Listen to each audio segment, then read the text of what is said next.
శ్రీ సాయినాథాయ నమః. శ్రీ సాయి సచ్చరిత్రము 2వ అధ్యాయము. ఈ గ్రంథ రచనకు ముఖ్య కారణము గ్రంథ రచనకు పూనుకొనుటకు అసమర్థత, బాబా అభయము, వాడాలో తీవ్ర వాగ్వివాదము, హేమాడ్ పంత్ను అను బిరుదుకు గల మూల కారణము, గురువు యొక్క ఆవశ్యకత. ఈ గ్రంథ రచనకు ముఖ్య కారణము మొదటి అధ్యాయంలో గోధుమలు విసరి ఆ పిండిని ఊరి బయట చల్లి కలరా జాడ్యమును తరిమివేసిన బాబా వింత చర్యను వర్ణించి తిని, ఇదే కాక శ్రీ సాయి యొక్క ఇతర మహిమలు విని సంతోషించి తిని. ఆ సంతోషమే నన్నీ గ్రంథమును వ్రాయుటకు పురిగొల్పినది. అదే కాక బాబాగారి వింత లీలలును చర్యలును మనస్సునకానందము కలుగజేయును. అవి భక్తులకు బోధనలుగా ఉపకరించును. తుదకు పాపములు పోగొట్టును గదాయని భావించి బాబా యొక్క పవిత్ర జీవితమును వారి బోధనలను వ్రాయ మొదలెడితిని. యోగీశ్వరుని జీవిత చరిత్ర తర్కమును న్యాయమును కాదు, అది మనకు సత్యమును ఆధ్యాత్మికమునైన మార్గమును చూపును. గ్రంథ రచనకు పూనుకొనుటకు అసమర్థత, బాబా అభయము.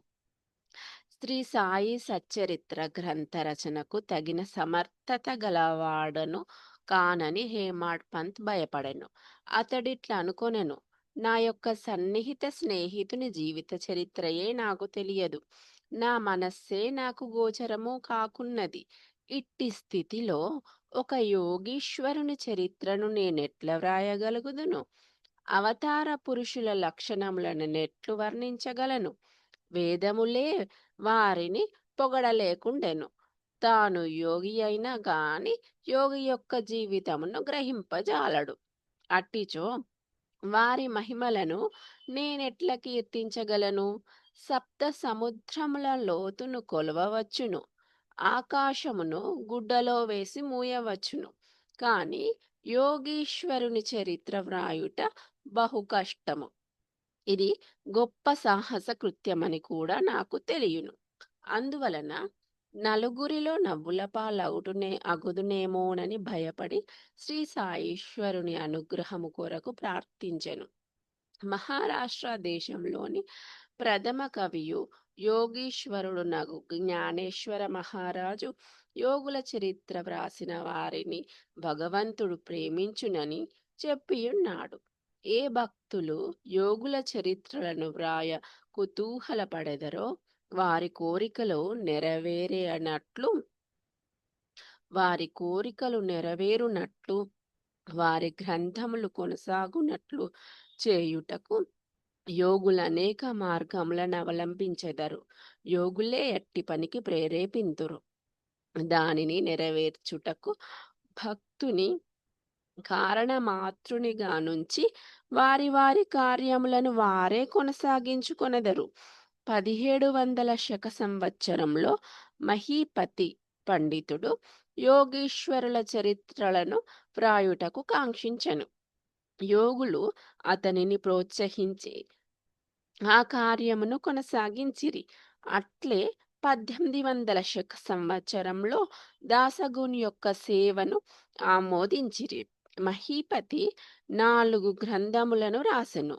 అవి భక్త విజయము, సంత విజయము, భక్త లీలామృతము, సంత లీలామృతము అనునవి.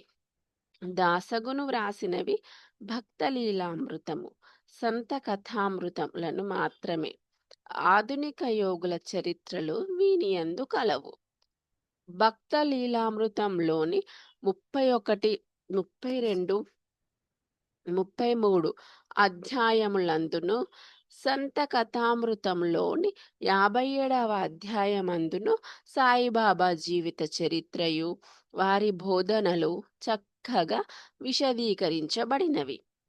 శ్రీ సాయి లీలా మాసపత్రిక సంపుటిక 17 సంపుటికలు 11, 12 నందు ప్రచురితములు. చదువరులు ఆ అధ్యాయములు కూడా పఠించవలెను. శ్రీ సాయిబాబా అద్భుత లీలలు బాంద్రా నివాసియగు శ్రీమతి సావిత్రిబాయి రఘునాథ్ తెందుల్కర్ చే చిన్న పుస్తకంలో చక్కగా వర్ణించబడినవి. దాసగను మహారాజు గారు కూడా శ్రీ సాయి పాటలు మధురముగా వ్రాసియున్నారు. గుజరాతీ భాషలో అమీదాస్ భవానీ మెహతా అను భక్తుడు శ్రీ సాయి కథలను ముద్రించినారు. సాయినాథ ప్రభ అను మాసపత్రిక షిరిడీలోని దక్షిణ భిక్షా సంస్థ వారు ప్రచురించి ఉన్నారు. ఇన్ని గ్రంథములుండగా ప్రస్తుత సచ్చరిత్ర వ్రాయుటకు కారణమేమి, దాని అవసరమేమి అని ఎవరైనను ప్రశ్నింపవచ్చును. దీనికి జవాబు మిక్కిలి తేలిక. సాయిబాబా జీవిత చరిత్ర సముద్రము వలె విశాలమైనది, లోతైనది. అందరూ దీని యందు మునిగి భక్తి జ్ఞానములను మణులను వెలికి తీసి కావలసిన వారికి పంచి పెట్టవచ్చును. శ్రీ సాయిబాబా నీతి బోధ కమగు కథలు లీలలు మిక్కిలి ఆశ్చర్యమును కలగజేయును. అవి మనోవికలత చెందిన వారికి విచారగ్రస్తులకు శాంతి సమకూర్చి ఆనందము కలగజేయును.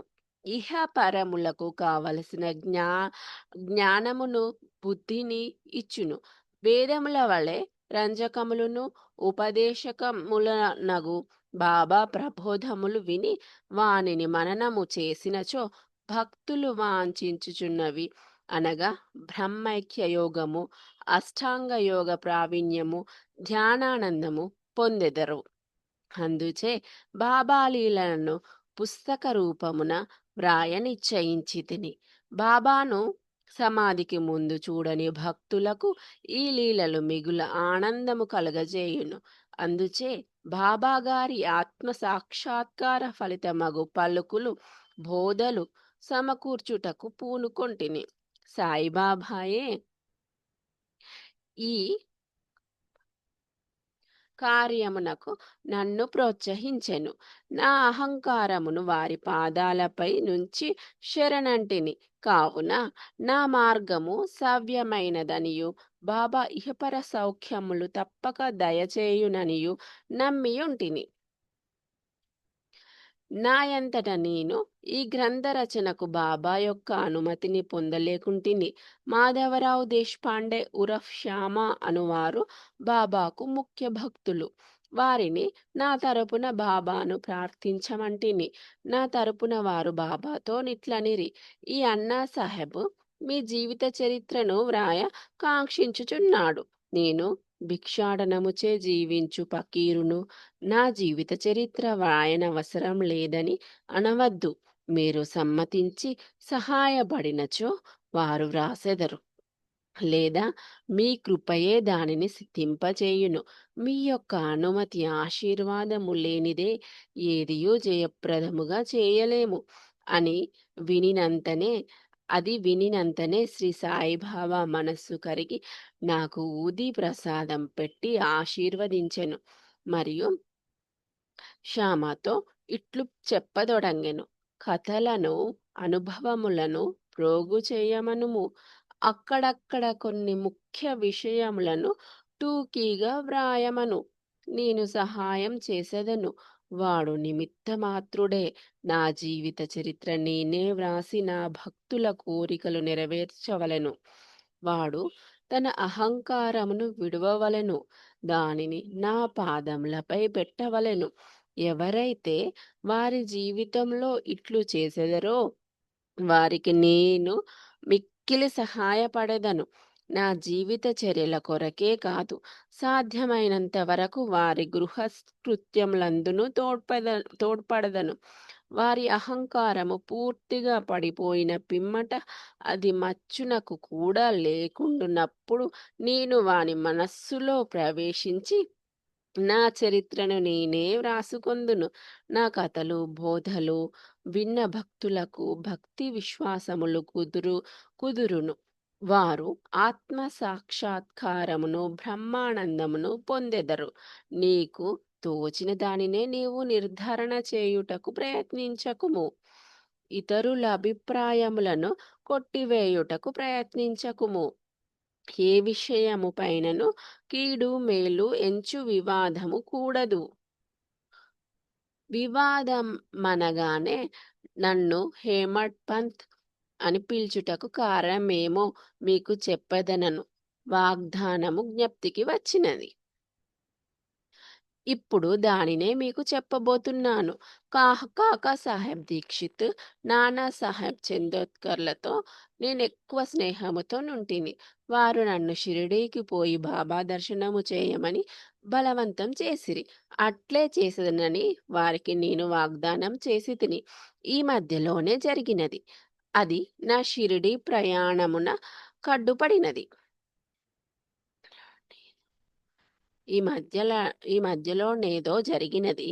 అది నా షిరిడి ప్రయాణముకు అడ్డుపడినది. లోనావాలాలో నున్న నా స్నేహితుని కొడుకు జబ్బు పడెను. నా స్నేహితుడు మందులు మంత్రములన్నీయూ ఉపయోగించెను కాని నిష్ఫలమయ్యెను. జబ్బు తగ్గలేదు. తుదకు వాని గురువును పిలిపించుకొని ప్రక్కన కూర్చోబెట్టుకొనెను. కాని ప్రయోజనం లేకుండెను. ఈ సంగతి విని నా స్నేహితుని కుమారుని రక్షించలేనట్టి గురువు యొక్క ప్రయోజనమేమి? గురువు మనకు ఏమీయూ సహాయం చేయలేనప్పుడు నేను షిరిడి ఏలపోవలెను అని భావించి షిరిడి ప్రయాణమును మానుకొంటిని. కాని కానున్నది కాకమానదు. అది ఈ క్రింది విధముగా జరిగెను. నానాసాహెబ్ చందోద్కర్ ప్రాంతీయ రెవెన్యూ అధికారి. ఉద్యోగరీత్యా ఒకనాడాయన వసాయికి పర్యటనకై పోవుచుండెను. టానా నుండి దాదారుకు వచ్చి ఇచ్చట వసాయి పోవు బండి కొరకు కనిపెట్టుకొని ఉండెను. ఈలోగా బాంద్రా లోకల్ బండి వచ్చెను. దానిలో కూర్చొని బాంద్రా వచ్చి నన్ను పిలిపించి షిరిడీ ప్రయాణమును వాయిదా వేసినందులకు నాపై కోపించెను. నాన్న చెప్పినది సంతోషదాయకముగాను సమ్మతముగాను ఉండెను. అందుచే ఆ రాత్రి షిరిడీకి పోవ నిశ్చయించితిని. సామానులు కట్టుకొని షిరిడి బయలుదేరి తిని. బాంద్రా నుండి దాదరు వెళ్ళి అచ్చట మన్మాడ్ వెళ్ళు రైలు ఎక్కవలెనని అనుకొంటిని. అటులనే దాదరుకు టికెట్టుకొని రైలు రాగానే ఎక్కి కూర్చుంటిని.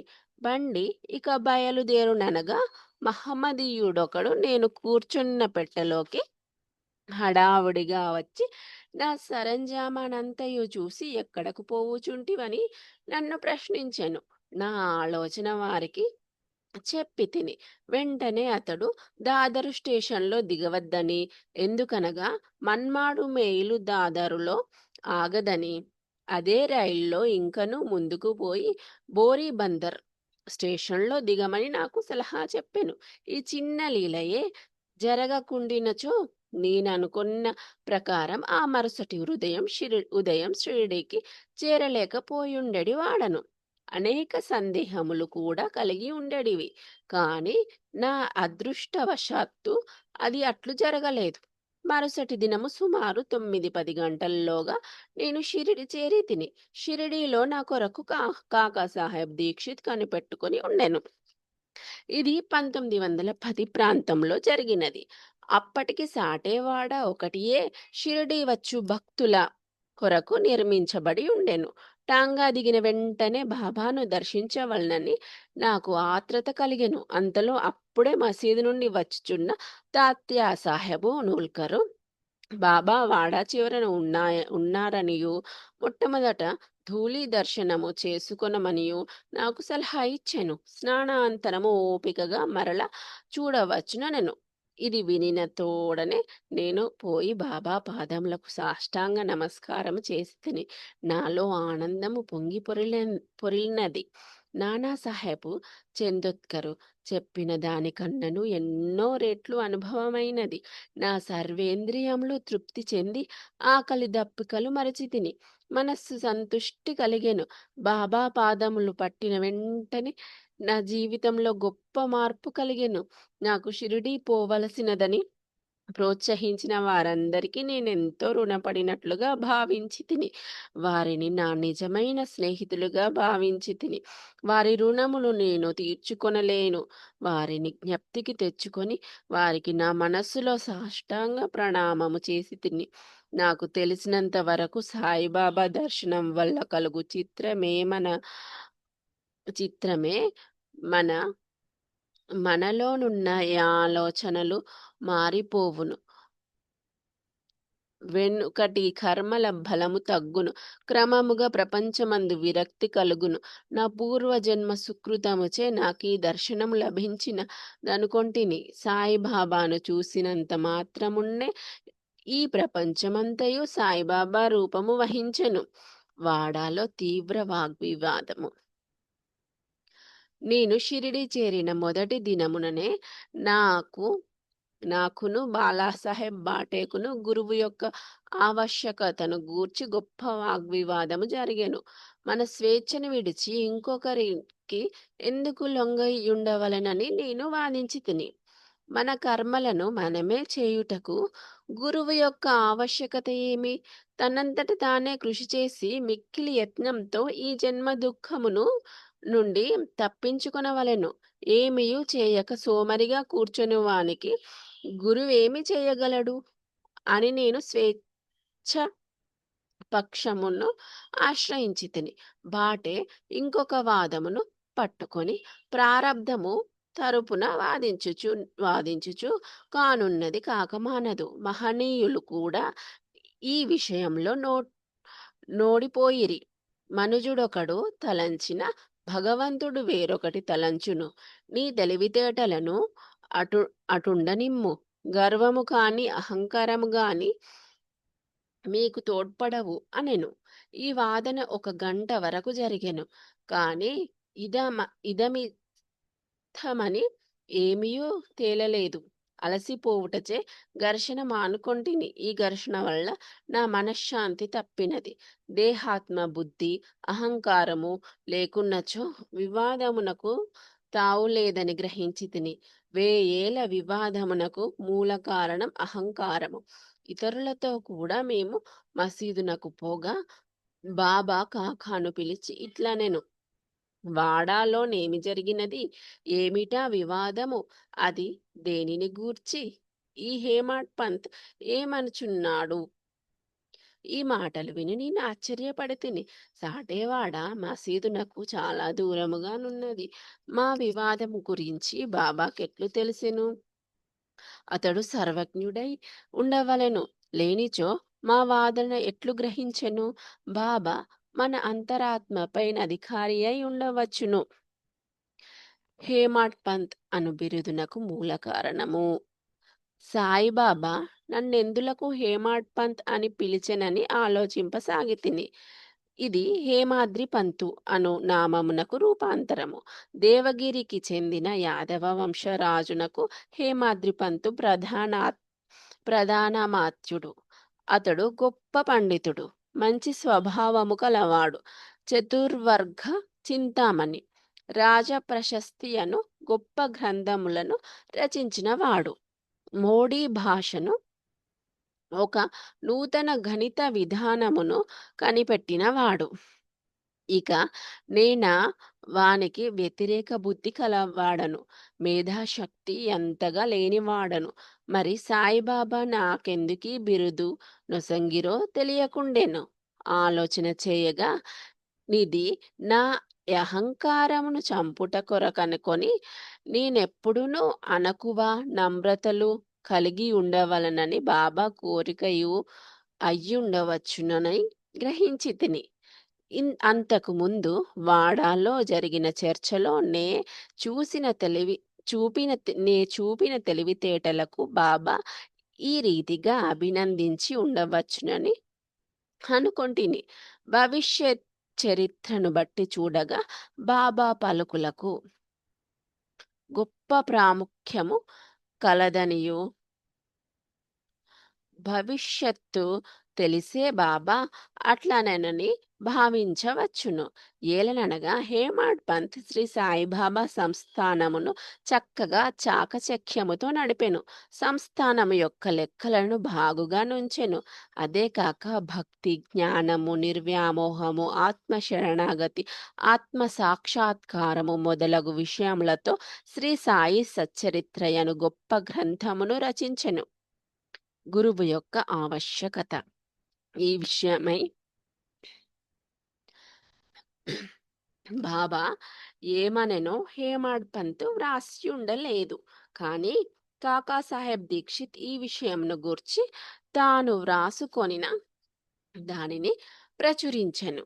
హేమాడ్ పంత్ బాబాను కలిసిన రెండవ దినము కాకాసాహెబ్ దీక్షిత్ బాబా వద్దకు వచ్చి షిరిడీ నుండి వెళ్ళవచ్చునా అని అడిగాను. బాబా అట్లే అని జవాబిచ్చాను. ఎక్కడకు అని ఎవరో అడగగా చాలా పైకి అని బాబా చెప్పెను. మార్గమేది అని దీక్షిత్ అడిగాను. అక్కడకు పోవుటకు అనేక మార్గములు కలవు. షిరిడీ నుంచి కూడా ఒక మార్గము కలదు. మార్గము ప్రయాసకరమైనది. మార్గమధ్యమున ఉన్న అడవిలో పులులు, తోడేళ్ళు కలవని బాబా బదులిడెను. మార్గదర్శకుని వెంట తీసుకొని పోయినచో నని కాకా సాహెబ్ అడగగా అట్లయినచో కష్టమే లేదని బాబా జవాబిచ్చెను. మార్గదర్శకుడు తిన్నగా గమ్యస్థానము చేర్చును. మార్గమధ్యముననున్న తోడేళ్ళు, పులులు, గోతుల నుండి తప్పించును. మార్గదర్శకుడే లేనిచో అడవి మృగములచే చంపబడవచ్చును, లేదా దారి తప్పి గుంటల్లో పడిపోవచ్చునేనెను. మసీదులో అప్పుడచ్చటనేయున్న దాభోల్కర్ తన ప్రశ్నకదియే తగిన సమాధానమని గుర్తించెను. వేదాంత విషయములలో మానవుడు స్వేచ్ఛాపరుడా కాడా అను వివాదము వలన ప్రయోజనము లేదని గ్రహించెను. పరమార్థము నిజముగా గురుబోధ వల్లనే చిక్కుననియు, రామకృష్ణులు తమ గురువైన వశిష్ఠ సాందీపులకు లొంగి అణకువతో నుండి ఆత్మ సాక్షాత్కారము పొందిరనియు, దానికి దృఢమైన నమ్మకము, నిష్ఠ, ఓపిక, సబూరి అను రెండు గుణములు ఆవశ్యకమని గ్రహించెను.